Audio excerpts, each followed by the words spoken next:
Hola, mi nombre es Soledad Marton y pertenezco al Departamento de Histología y Embriología y a continuación les voy a presentar la clase de biomembranas que la he dividido en dos partes.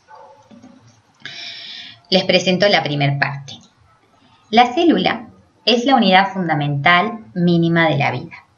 Es así que en el universo podemos encontrar organismos pluricelulares y en esta figura se ilustra una neurona del cerebelo que corresponde a un organismo pluricelular que tiene un gran árbol dendrítico y su axón y el soma y tiene un gran tamaño. Esta neurona pertenece a un organismo en el cual hay muchos otros tipos celulares que tienen una forma y una función muy distinta. En cambio, aquí al costado se ilustra otra célula de menor tamaño que se corresponde con un organismo unicelular de vida simple que es la paramecia. Como ven, tiene una forma bien distinta, redondeada y tiene especializaciones en la membrana, característicos. La gran variedad de organismos vivos dificultó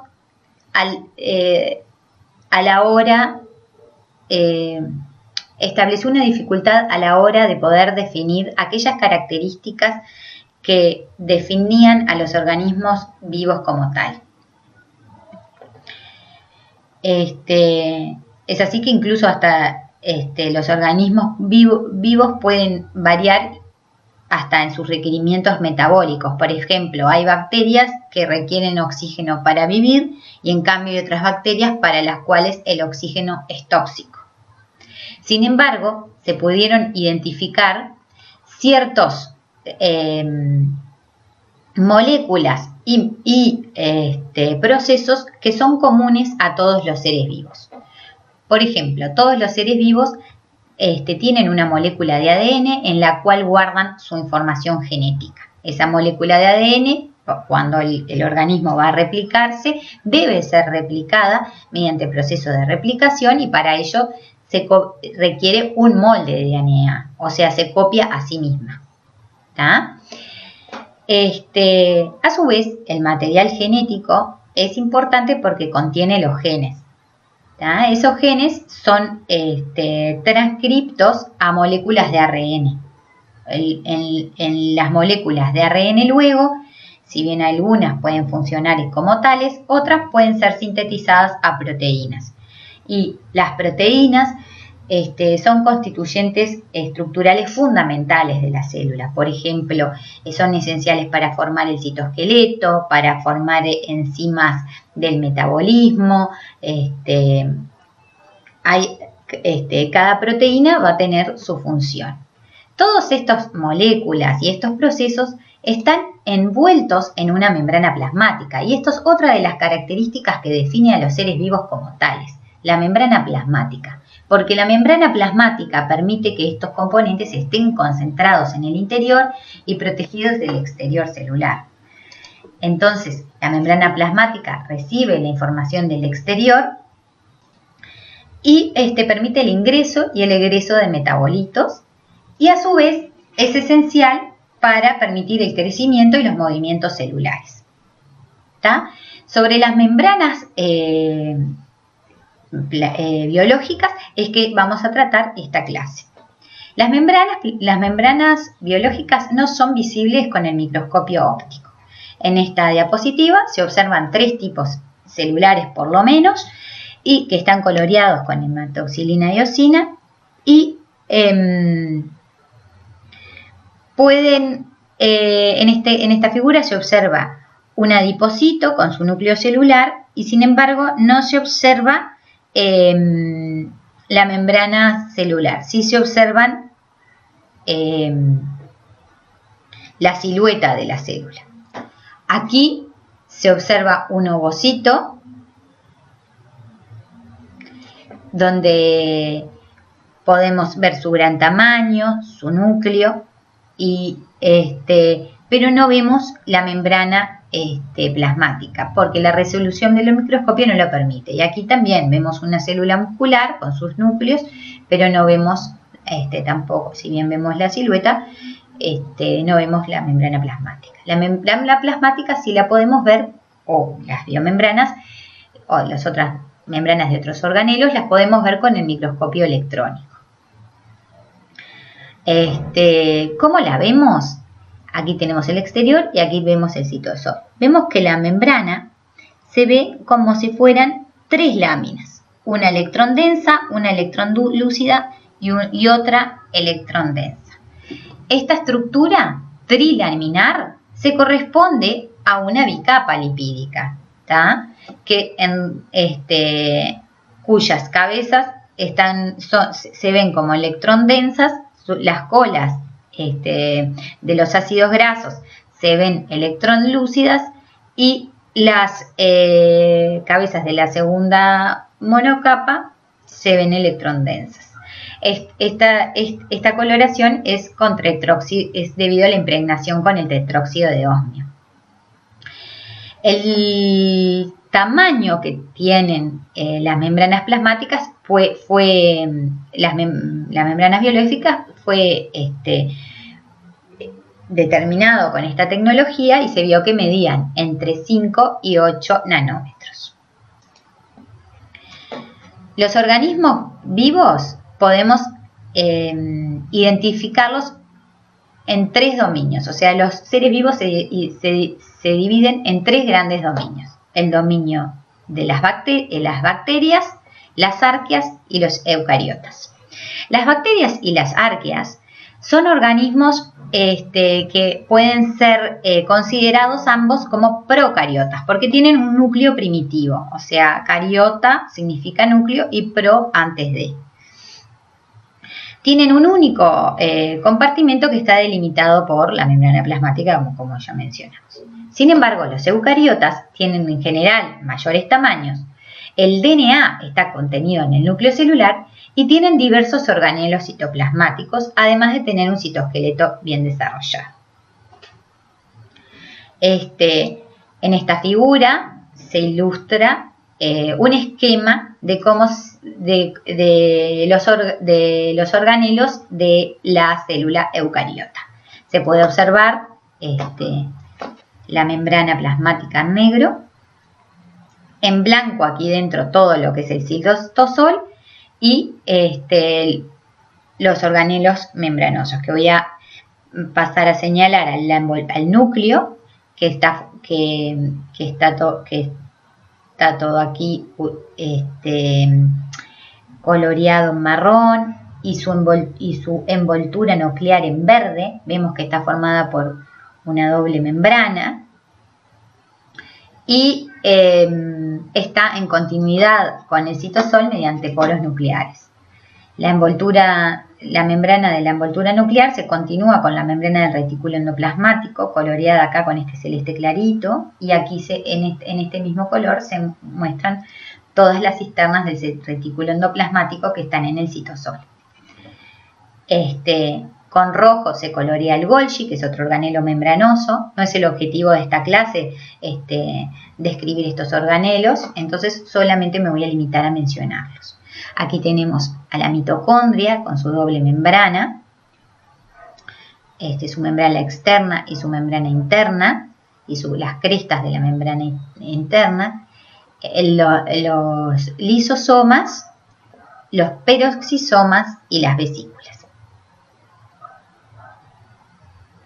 ¿Cómo es que se originaron estos organelos? Se plantea que el núcleo, el retículo endoplasmático, el Golgi, las vacuolas y los lisosomas, todos ellos forman lo que es un sistema están comunicados mediante un sistema de transporte vesicular. Y se plantea que tuvieron un origen en común. La célula precursora de los eucariotas se postula que es una célula procariota y que perdió su membrana y que en la región de la membrana plasmática que estaba unido al DNA fue invaginada y envolvió lo que era la molécula de su genoma y luego dio lugar a las vesículas del retículo endoplasmático. Posteriormente, esa membrana se separó de la membrana plasmática, dando origen al núcleo y al retículo endoplasmático. Luego, estos organelos dieron lugar al Golgi, a los lisosomas y otras vesículas. Sin embargo, la mitocondria tendría un origen distinto. Se piensa y se cree que la célula eucariota antigua fagocitó no sería fagocitar, sería introdujo dentro de sí una célula procariota aerobia antigua. Esa célula procariota vivió junto con la célula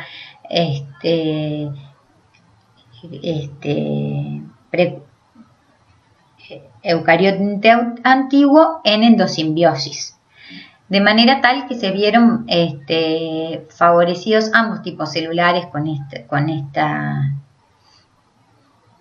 este proceso, y posteriormente algunos genes de la célula procarionte aerobia fueron incorporados en el núcleo. Esta teoría explicaría el hecho de que la mitocondria tiene dos membranas, una membrana interna y una membrana externa, y luego también explicaría que la mitocondria también tiene DNA y que tiene todos los componentes necesarios como para realizar la síntesis proteica a partir de ese ADN. ¿Cómo están formadas las biomembranas? Bueno, las biomembranas están formadas por lípidos, proteínas y glúcidos. Los lípidos de membrana, los lípidos en general son moléculas anfipáticas. ¿Esto qué quiere decir? Que tienen una cabeza hidrofílica y que tienen extremos hidrofóbicos. ¿Qué quiere decir que tiene una cabeza hidrofílica? Que esa cabeza es polar. Las moléculas polares se caracterizan por presentar en su molécula cargas o cargas parciales positivas y negativas, dipolos. Entonces a esas moléculas se les dice que son polares. Por ejemplo, el agua es una molécula polar porque el oxígeno, el oxígeno que es más electronegativo que el hidrógeno, tiene una carga parcial negativa y el hidrógeno tiene una carga parcial positiva.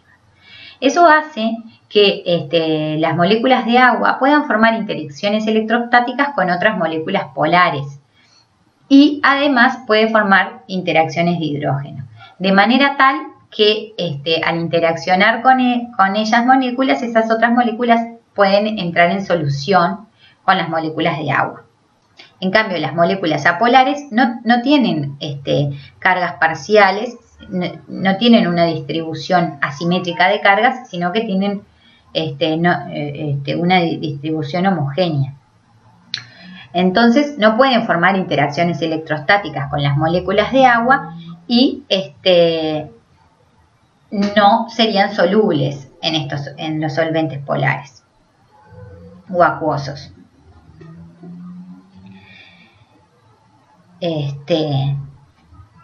Esto provoca que al ser moléculas anfipáticas, que las cabezas de los lípidos estén en contacto con los solventes acuosos y que las colas, que son hidrofóbicas, permanezcan en el interior del solvente.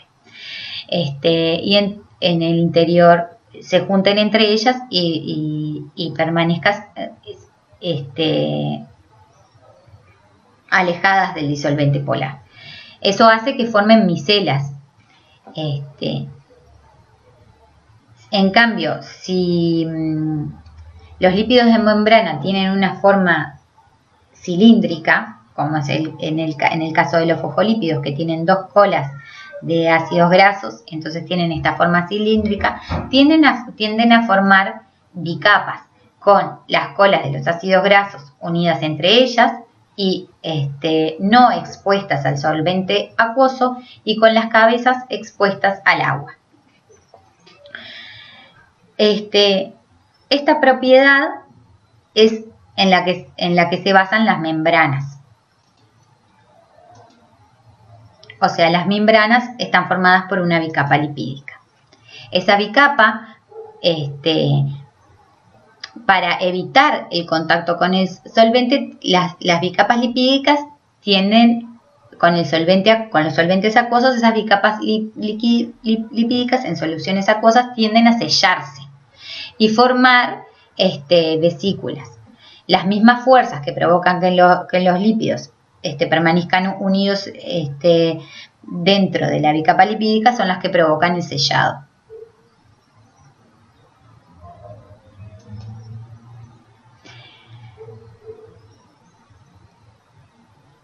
El movimiento de los lípidos en las bicapas lipídicas puede ocurrir mediante difusión lateral, por flexiones de las colas de los ácidos grasos o por rotación. El movimiento de un lípido de un lado al otro de la capa lipídica no es un proceso favorable porque, como dijimos, las cabezas son polares y tienen que atravesar la región donde se encuentran las colas de los ácidos grasos, que es hidrofóbica. Entonces, este fenómeno es un fenómeno raro y que en general está catalizado por enzimas, las flipasas o escramblasas, que requieren la hidrólisis de ATP. Hay distintos tipos de membranas. Hay distintos tipos de lípidos de membranas. Vamos a destacar a los fosfolípidos, que son los más abundantes, y dentro de ellos tenemos a los fosfoglicéridos y a los esfingolípidos, a los glicolípidos y a los esteroles. Los fosfolípidos están formados por dos colas hidrocarbonadas y un grupo fosfato. En los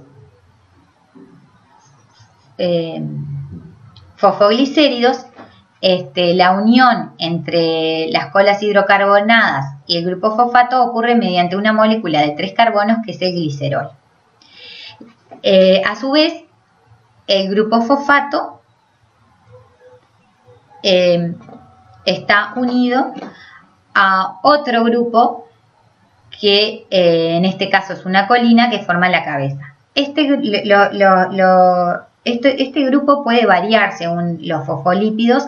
En algunos casos es un azúcar de inositol y pueden estar formados por también otros grupos. Las colas hidrocarbonadas pueden tener un tamaño también variable de 14 a 24 moléculas de carbono y pueden también tener variaciones en el grado de saturación. ¿Qué quiere decir el grado de saturación? Nos referimos a el número de doble enlaces que tiene esta molécula. Normalmente, si la molécula está saturada, no presenta dobles enlaces. En cambio, una molécula insaturada presenta algún doble enlace, en este caso 1. Y eso, la presencia de doble enlace le provoca una torsión a la molécula de ácidos grasos, con lo que le va a dar ciertas características a esos fosfolípidos, que veremos más adelante, y esas características van a afectar propiedades de la membrana, como ser la fluidez. Bueno, como dijimos, los fosfoglicéridos tienen una molécula de glicerol de 3 carbonos uniendo las colas hidrocarbonadas con las cabezas que tienen el grupo fosfato y otro grupo unido. En cambio, en los esfingolípidos no tenemos ese grupo glicerol, sino que vamos a tener una esfingomielina que consiste en una molécula de ácido graso que tiene dos grupos hidroxilo y un grupo amino. ¿Tá? Sin embargo, estos, tanto los fosfoglicéridos como los esfingolípidos son fosfolípidos ambos porque tienen un grupo fosfato y lípidos. Los glicolípidos, en cambio, no tienen un grupo fosfato y tienen una molécula de esfingosina, ¿tá? A la cual se une una molécula de ácido graso y a ella misma se unen grupos glucídicos. En este caso, la galactosa, o pueden tener otros grupos de azúcares unidos a la molécula de esfingosina. El colesterol es otro lípido de membrana que está formado, deriva de los esteroles y está formado por una región rígida de anillos de carbono y un grupo polar, hidroxilo, y una pequeña cola hidrocarbonada, que es apolar. El colesterol se intercala entre los otros lípidos de membrana y en general la cabeza polar queda en contacto con las cabezas de los fosfolípidos, que también son polares, y el anillo,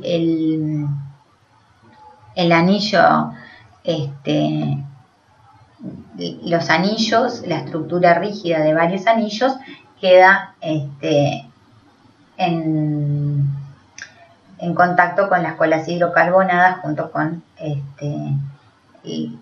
la cola hidrofóbica.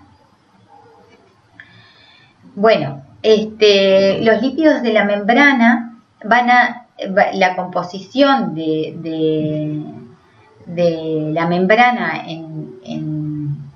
la composición de estos lípidos de membrana va a determinar las propiedades de la membrana. Por ejemplo, si la membrana tiene ácidos grasos saturados, que como dijimos no presentaban esos dobles enlaces y por consecuencia no presentaban esta torsión, las membranas se van a empaquetar de manera más rígida y por consiguiente van a ser menos flexibles. Sin embargo, también las membranas que tienen ácidos grasos, que tienen colas, las membranas que tienen lípidos con ácidos grasos que tienen colas de menor tamaño, también van a ser más fluidas. La temperatura afecta lo que es la fluidez. Como sabemos, la temperatura es calor y el calor le da movimiento a las moléculas. Entonces, cuanto más movimiento tengan esas moléculas, van a tener más fluidez. Entonces, el colesterol puede estabilizar a las membranas en extremos de temperatura. Por ejemplo, si la temperatura es muy elevada, las moléculas se mueven y tienden a fragmentarse. Si el colesterol, al estar intercalados entre los lípidos, disminuye ese movimiento y las mantiene estables a altas temperaturas. A bajas temperaturas, lo que tienden las membranas es a gelificar. Entonces se disminuye mucho el movimiento y quedan casi formando geles. La presencia del colesterol también a temperaturas muy bajas, donde la membrana tendería a quedar en forma de gel, aumenta la fluidez a esas temperaturas bajas. También el colesterol afecta lo que es la permeabilidad de membrana, evitando que las membranas sean más permeables a pequeñas moléculas, o sea, las hacen menos permeables a pequeñas moléculas hidrosolubles. La composición de los fosfolípidos de membrana es muy variable. Es muy variable tanto en diferentes tipos celulares que se corresponden a un mismo organismo. Por ejemplo, la membrana plasmática de el hígado es bien distinta a la composición que tiene la membrana plasmática de los glóbulos rojos o de la mielina. La membrana plasmática del hígado, por ejemplo, tiene menor cantidad de colesterol que la de los glóbulos rojos, pero sin embargo, estas membranas plasmáticas tienen mucha más cantidad de colesterol que una bacteria, que es un organismo completamente diferente y que no tiene.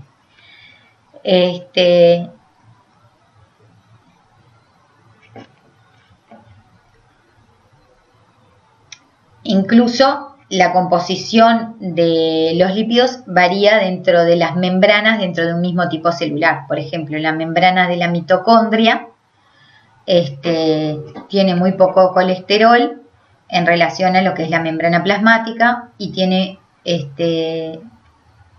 un poco menos colesterol que el retículo endoplasmático. Vemos que la membrana del retículo endoplasmático tendría una cantidad intermedia de colesterol entre la mitocondria y las membranas plasmáticas. Bueno, un razonamiento similar, una comparación similar podemos hacer con el resto de lípidos de membrana. La membrana plasmática es asimétrica en cuanto a su composición de fosfolípidos, en primer lugar. Después vamos a ver que también es asimétrica en cuanto a la composición de proteínas. Vemos que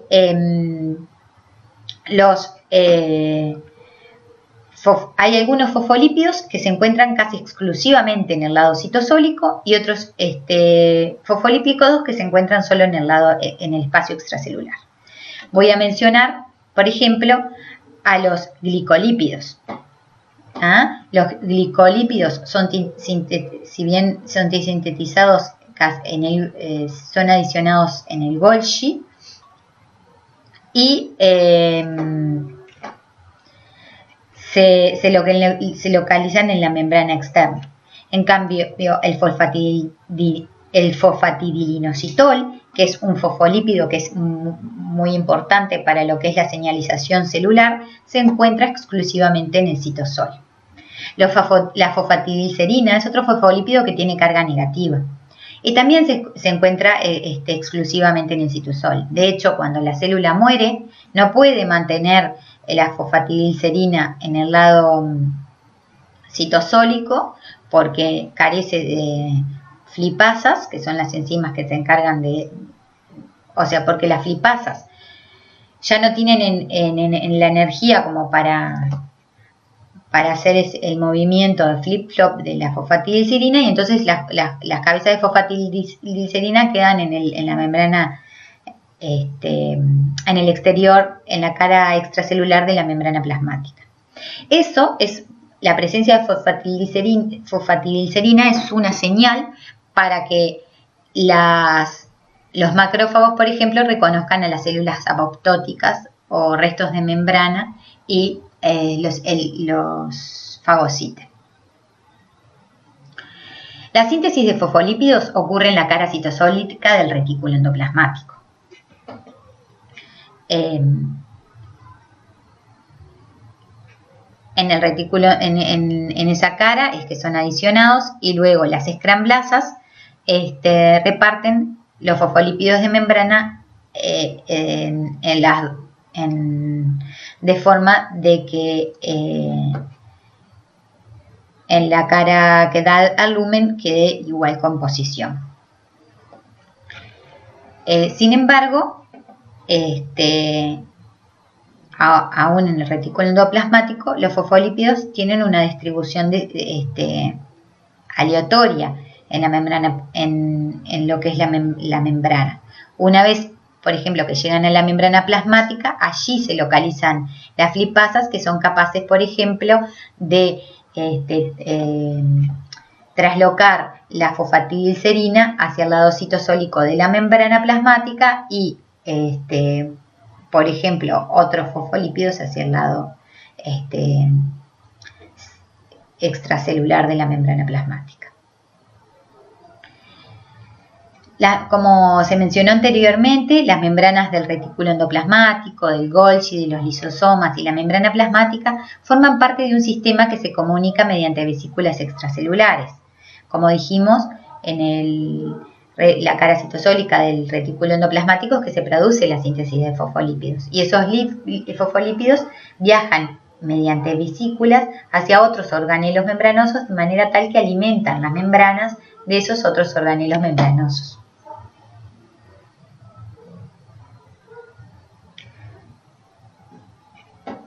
Así como dijimos que los fosfolípidos tienen una distribución asimétrica en la membrana plasmática también presenta una